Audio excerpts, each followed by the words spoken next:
Hello and welcome to this Connection special. I'm Patricia Gras. In February of 2003, Fox News reported Afghanistan was now at peace, had been rebuilt, and that Afghan women had been liberated. None of this turned out to be true. Ann Jones, writer, international journalist, and humanitarian aid worker in Afghanistan from 2002 to 2006, tells another story. Her book, Kabul in Winter, Life Without Peace in Afghanistan, reveals a different experience. She went there after 9/11 to teach Afghan high school teachers and to work on behalf of women. Today, Afghanistan may be the forgotten war, but not for Ann Jones. She reminds us women there have no rights. 95% of them are routinely subject to violence in the home, and 5 years of Western occupation have not changed much for them. She's here to tell us why. Ann Jones, welcome to The Connection. Thank you so much. Now, Ann, I would think that nobody would want to go to Afghanistan after 9/11, but you decided to go there. Why? Well, I'd been interested in what was happening to Afghan women under the rule of the Taliban for several years. And then when 9/11 occurred, I was a New Yorker, had been most of my life, and we were all stunned in New York. But the usual response to a violent act in an urban situation is not, who can I hit back, but rather, who do I need to talk to get out of this? Right. So the mood in New York was not one of retaliation and a military response. That is, of course, the course that the country chose or the administration chose, and I was very critical of it. And I thought, if I'm going to criticize the military response, I need to respond differently myself. So I went to Afghanistan as a volunteer to see what I could do to be of help in the aftermath. And you know, you lived there for quite a long time. What do you think, though, Americans know about Afghanistan? What are the myths Americans have about Afghanistan today? Well, the great myth is that Afghanistan was a big success story. And, of course, that story was propagated as early as late 2002, 2003, to be used as a selling tool for the war in Iraq. We were going to be able to go into Iraq and liberate the people, overthrow the regime, and rebuild the country overnight, just as we had done in Afghanistan. Well, the trouble was we hadn't done any of those things except topple the regime in Afghanistan. But then our focus shifted dramatically to Iraq. And I think Americans were left with the impression that all's well in Afghanistan. Right. 1979, the Russians invade Afghanistan, and the United States gets involved in the war through helping the people who were fighting the Russians, the Mujahideen, led by Ahmad Massoud. Tell me what the role of the United States was in that war and what happened right after the Russians finally leave Afghanistan. Well, this is another piece of history that a lot of Americans still don't know about because, of course, it was kept secret from Americans. It was, at that time, the biggest covert operation the CIA had ever launched, and it lasted for a decade. So that we speak now about the Soviet occupation of Afghanistan, but what it really was a proxy war between the United States and the Soviet Union, fought on Afghan soil, with the United States using Afghan Mujahideen as our proxy soldiers. And we, with the help of Saudi Arabia, funded 7 major parties of Islamic extremists who had already been thrown out of Afghanistan. They were headquartered in Pakistan. We funded them throughout the war, gave them the arms and even Stinger missiles to fight against the Russians. So we really contributed enormously to the devastation of that country.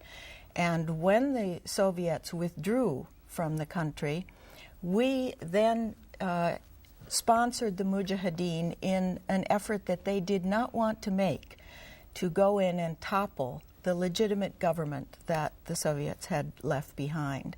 And once that government of President Najibullah was overthrown, we left the country too. And then our 7 parties of Mujahideen fell into battle with each other for control of the country and destroyed the rest of the country in a brutal civil war. Well, the Northern Alliance, though, Ahmad Massoud, was fighting the Taliban, right? Was fighting the fanatic Islamic group of terror. Well, they're known as terrorists. And we did not help him. And he kept reminding us that they were going to take over the country. Tell me about that, because that is important. We had helped him during the invasion of the Russians, but then we decided to fund the Taliban, correct? Well, in fact, during the Russian occupation, the Soviet occupation, we funded all 7 parties, but primarily we funded the party Hizb Islami of a man named Gulbuddin Hekmatyar, who is generally described as the most extreme sociopath in the mix, and he subsequently became an ally of Al-Qaeda and then of the Taliban. Massoud actually received the least of our support, and the civil war was largely between Massoud and the forces of the Northern Alliance against this Gulbuddin Hekmatyar, our guy in Afghanistan. And it was out of this chaos that the Taliban then arose as a law and order, very strict fundamentalist party.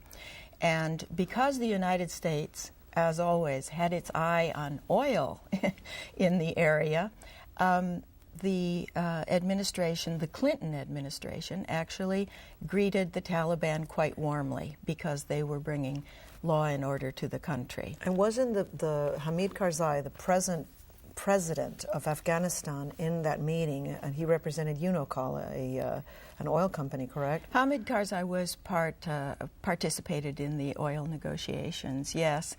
And he and his father had originally been Taliban supporters and later changed sides to a more centrist position.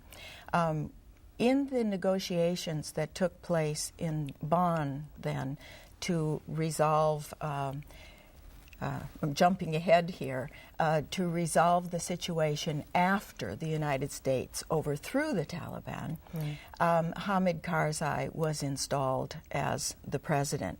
The United States was already diverting its interests from Afghanistan because our eye had been on Iraq all along.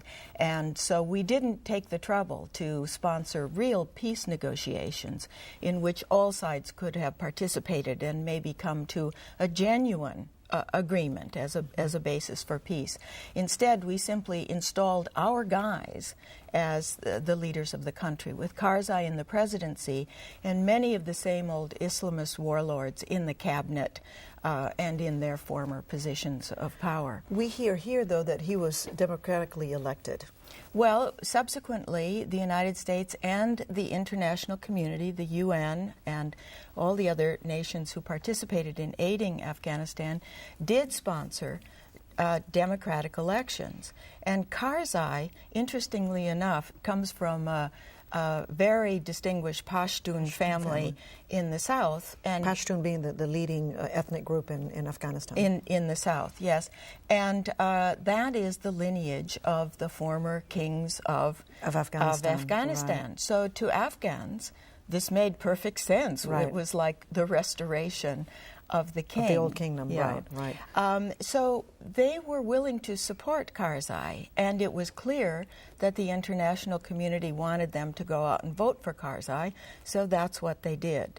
So in a sense, he has been democratically elected, right. But there are levels to that. Right. Having gotten him into the presidency, then we missed a great opportunity, and this is the sad story of Afghanistan. This is why now we're back to square one. Having elected him to president, we did not choose to support him. We've supported him in words, but we haven't given him the real backing that he needs to build a constituency across the country. We haven't provided security, we haven't provided peace, and because there's no peace and security, we have not been able to provide the reconstruction and development of the country that we promised. So Afghans, over the years since the invasion, have grown increasingly disillusioned, disappointed, and finally resentful. And now, because of our neglect of Afghanistan, the Taliban has been able to regroup. Yeah, they're coming back, aren't they? Coming back very strongly, so that warfare is again, or still, going on throughout the whole southern half of the country. Civilians are being killed every day, and the people who live in the South, and increasingly all over the country, are seeing the United States has not done for us what they said they were going to do, and maybe we really are better off with the Taliban, because what Afghans want more than anything else in the world is peace. They have had warfare for 30 years. Yes. 30 years. And it's destroyed the whole country. You mentioned in the book also that U.S. aid, whatever that amount was, is not getting to the people. Where is it going, and why isn't it getting to the right people? There are a lot of problems with American aid to Afghanistan. First of all, what most Americans don't know is that it's very small. In 5.5 years in Afghanistan, we gave just about the same amount of money that we spend every 3 weeks on the Iraq War. 5.5 years compared to 3 weeks. It's much less aid than we have given to other countries we've been involved in, Bosnia, for example, or Kosovo. So we've tried to do it on the cheap. And then secondly, instead of funneling the aid we give through the government ministries to support the government and establish its legitimacy throughout the country, we don't do that because we say the Afghan government is corrupt. So we spend our aid hiring private, for-profit American contractors to go in and complete projects that we think they should do, which may not be at all what the Afghans want done. And news has come out of Iraq, and there are many similar stories from Afghanistan about the way these contractors have failed to do the work that they were supposed to do. And in fact, the money gets transferred from the United States Treasury to the pockets, to the American bank accounts of private contractors. Let's talk about women. Well, I want to talk about the Constitution, because you mentioned Karzai and our role in getting him elected, and a new Constitution.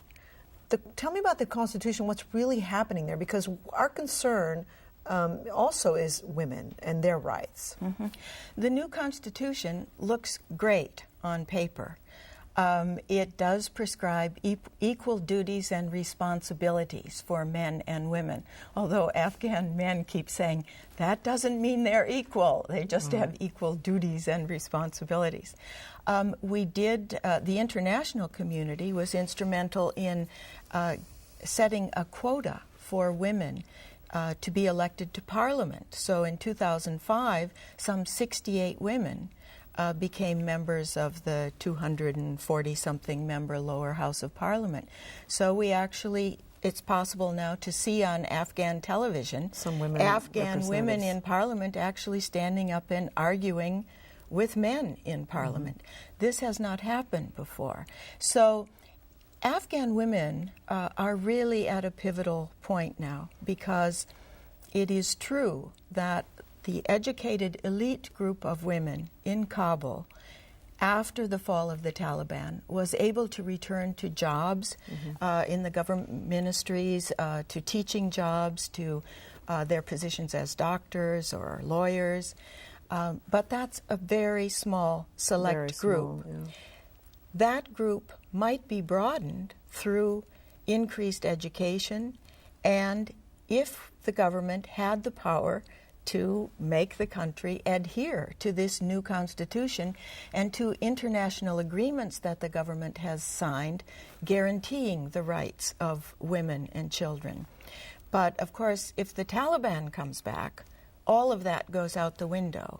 If this government falls, all of that goes out the window. And you see that as a possibility? I do see that as a possibility, and I'm not a military expert by any means, but I'm quoting the British commanding general of NATO forces, who came into the South last summer in what they thought was going to be an effort to replace the Americans there in doing security operations and redevelopment. And General Richards brought his forces there and walked right into the worst battles British forces have been involved in for decades, and said, there hasn't been any security here. There hasn't been any development here. He was quickly replaced by an American saying the general. wrong thing, okay. And when the American general agreed that General Richards had been right and that, in fact, we could lose this, he was replaced. But America keeps pursuing this military solution now.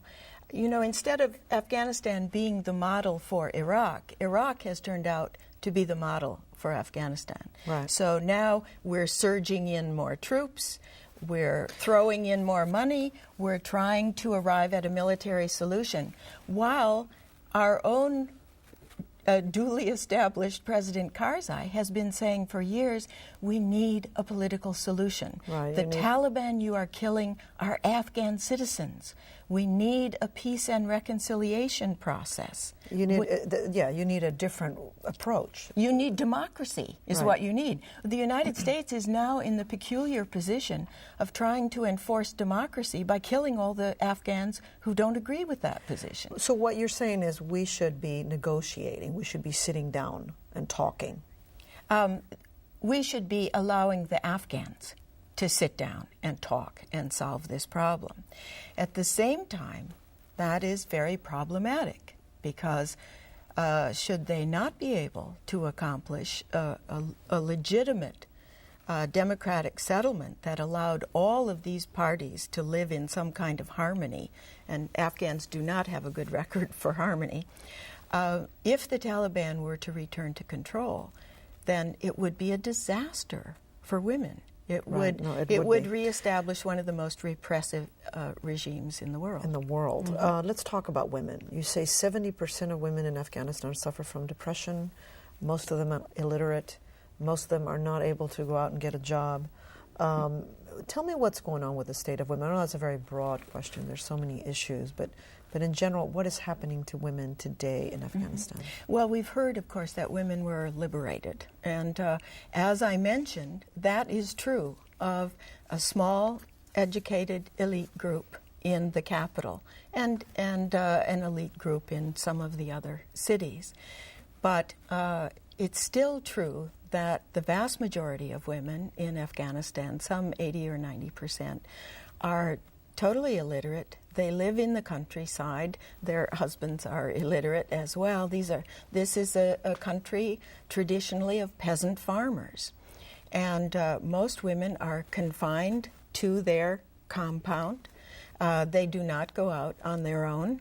And they live in a very old, traditional way. And they are subject to customary laws that are brutal in their enforcement of absolute patriarchal domination over women.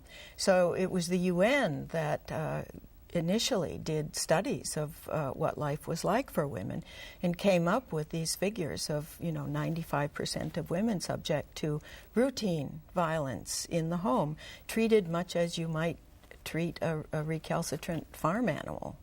That is real life in that tribal culture. And what might fix that is a gradual progression towards education. At the same time, while the international community, and especially the United States, has concentrated on political rights for women, we have not addressed more fundamental concerns of women. The health issues, for example. Afghanistan still, in our 6th year of occupation of that country, has the highest rates in the world of maternal death and child death in childbirth. And I know an Afghan woman gynecologist who hasn't lost a patient in 12 years. Her secret is simply that she gives pregnant women vitamin pills, because women in Afghanistan, in these rural communities, are the last to eat. They are simply malnourished and cannot carry a pregnancy, or have great difficulty in carrying a pregnancy to term and producing a baby that will thrive. These are the most fundamental issues. Issues like clean water, or removing landmines. These are women's rights. These are human rights that we haven't attended to.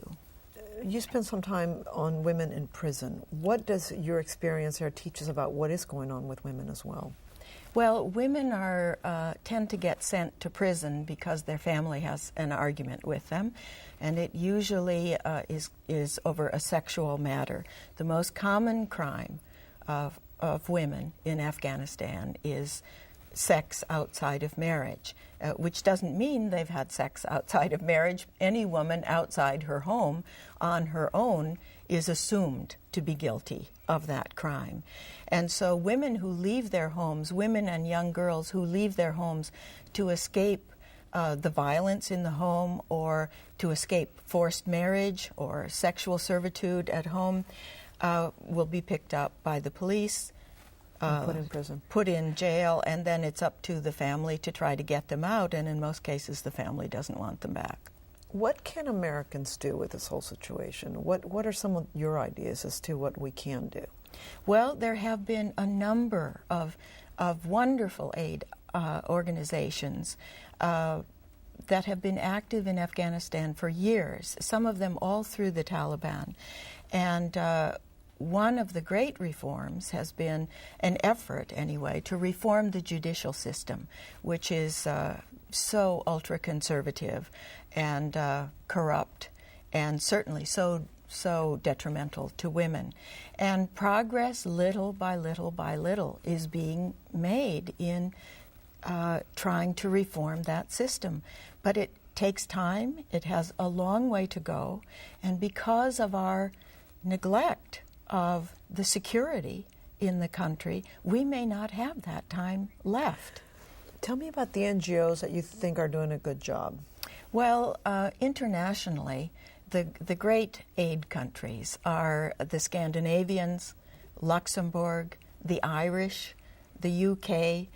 Those countries give aid at the rate of to Afghanistan at the rate of $200 or $300 or $400 per citizen of the donor country. American aid, according to a study that was calculated by one international organization, has given aid to Afghanistan at the rate of $8 for every American citizen. This is really... Of course, we are a bigger country. No, per capita. Oh, per capita. Per capita. So this is really on the cheap. The UN has established guidelines for what would seem to be a fair percentage of a country's wealth that it should contribute to developing nations.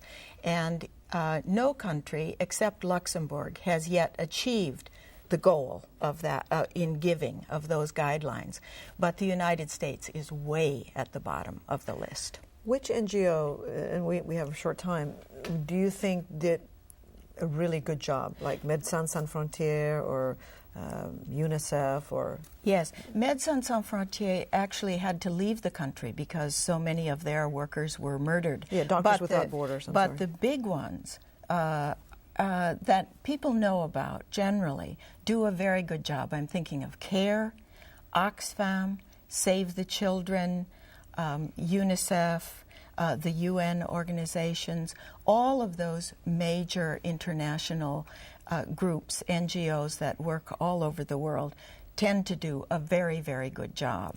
And then there are a number of very small ones. And one I always recommend to interested Americans is a little organization they can Google called Women for Afghan Women, which is a New York-based association of Afghan American women and their friends who raise small amounts of money, take it to Afghanistan, and do hands-on, very important work on behalf of women. Where do you go from here? back to Afghanistan You're very going back. soon, I think, yes. Okay, well, thank you so much, Ann Jones, for being a diplomat for the United States in Afghanistan in a way. And Thanks the work so that you've much. done. Thank you It's so been a much. pleasure. And that's our show for tonight. I'd like to thank Ann Jones for joining us. And for more information on Kabul, you can visit our website, Houston PBS, www.annjonesonline.com. And don't forget, we're always interested in what you have to say. So if you have a question or comment about the show, call us at 713-743-8513 or send us an email at theconnection@houstonpbs.org. And don't forget, you can always find out about The Connection by going to our website, like I said before, houstonpbs.org. Thank you for watching.